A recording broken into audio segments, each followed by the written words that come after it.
All right, today's gospel reading will be from Luke chapter 7, verses 36 through 50, and I'll be doing the explanation according to the Blessed Theophylact.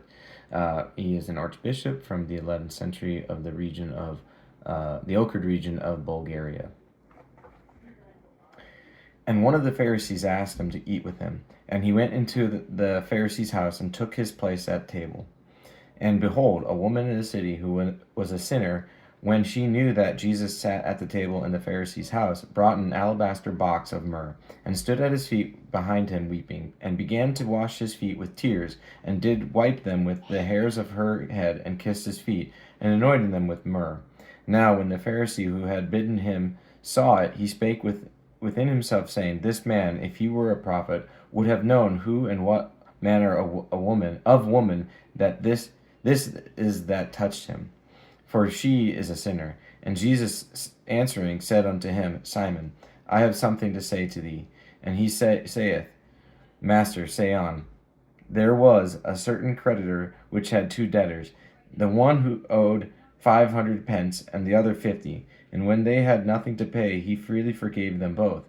Tell me, therefore, which of them will love him more? Simon answered and said, I suppose that to whom he forgave more. And he said unto him, Thou hast rightly judged. And he turned to the woman and said unto Simon, Seest thou this woman? I entered into thine house, and thou gavest me no water for my feet, but she hath washed my feet with tears, and wiped them with the hairs of her head. Thou gavest me no kiss, but this woman, since the time I came in, hath not ceased to kiss my feet. My head with oil thou didst not anoint, but this woman hath anointed my feet with myrrh.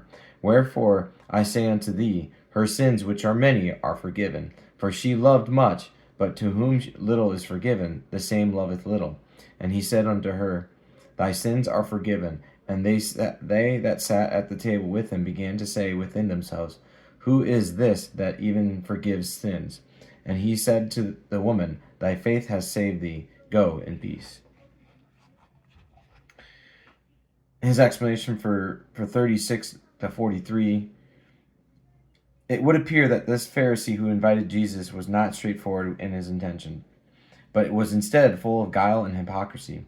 When he says, This man, if he were a prophet, he shows that he did not believe. Although the Lord knew the man was not straightforward, he nevertheless enters his house and sits at the table with him, thus teaching us to act in a simple and guileless manner toward those who are deceitful with us.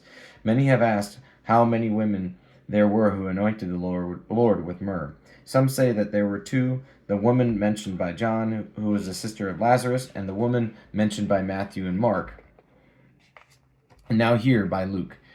But I am persuaded by those who say that these were actually three different women in three different episodes. First, the woman mentioned by John 6 days before Pascha, who was the sister of Lazarus. Second, the woman mentioned by Matthew and Mark 2 days before the Pascha. And third, the woman mentioned here by Luke towards the middle of the gospel.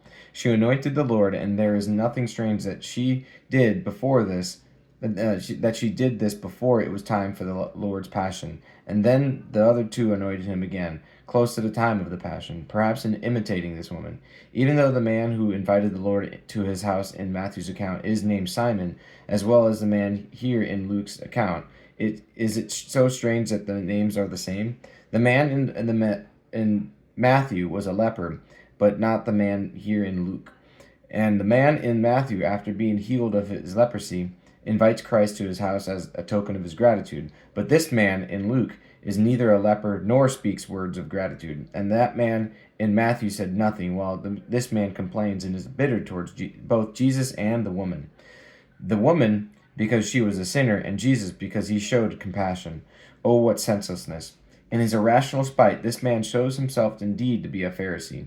And so the Lord questions him by means of a parable, comparing two debtors, and thus suggesting to him that he too is a debtor. Even if he appears to owe less than some others, he is a debtor all the same. The same is true for you, O reader. You may owe less than the sinful woman, but you are no more able to repay your debt than she, because in your pride you refuse to confess your indebtedness. And when both are forgiven, who will love more? Certainly that debtor who was forgiven more. By saying these things, the Lord shuts the mouth of that arrogant man. And in verses 44 through 50, his explanation here. The Lord shows that Simon is both arrogant and foolish. He is arrogant because he condemns the sins of a fellow human, though he himself is just as human. And and he is foolish because he does not understand that the deeds of the woman are signs of her faith and love, which he ought to have welcomed rather than scorned. The Lord therefore rebukes him for senselessly condemning her for doing what he himself had failed to do. Simon had not shown even the most rudimentary hospitality. Given examples, the Lord says, "Though you did not even give me water to wash my feet, she has poured out her tears on them. You did not greet me by kissing my face, but she has covered my feet with kisses. You did anoint me with oil, but she has anointed you did not anoint me with oil, but she has anointed me with costly myrrh. Therefore, because you said that I did not discern that this woman was a sinner, and hence cannot be a prophet, behold, I rebuke the thoughts in your heart. Understand that if I know your thoughts which are hidden, how could I not know that which is public knowledge? Therefore, her sins are forgiven because she loved much, meaning because she showed great faith. They that sat at the table with Jesus also grumbled and complained, not even considering the possibility that the words which the Lord had addressed to Simon applied to them as well. But the Lord quiets their murmuring, because he wanted to show them that it is each man's faith which saves him. He did not say, O woman, I save thee, lest he increase their spite, but instead he says that thy faith hath saved thee. He says this, as I have explained, first to curb their spite, and secondly, once they have understood that it is faith which saves, to bring them also to believe. Go in peace means go in righteousness. Righteousness is peace with God, while sin is hostility towards God. See what Jesus has forgiven her sins. See that when Jesus has forgiven her sins, he does not stop there, but adds to this commandment to do good. For you ought to understand, go in peace to mean, go and do these things which will put you at peace with God.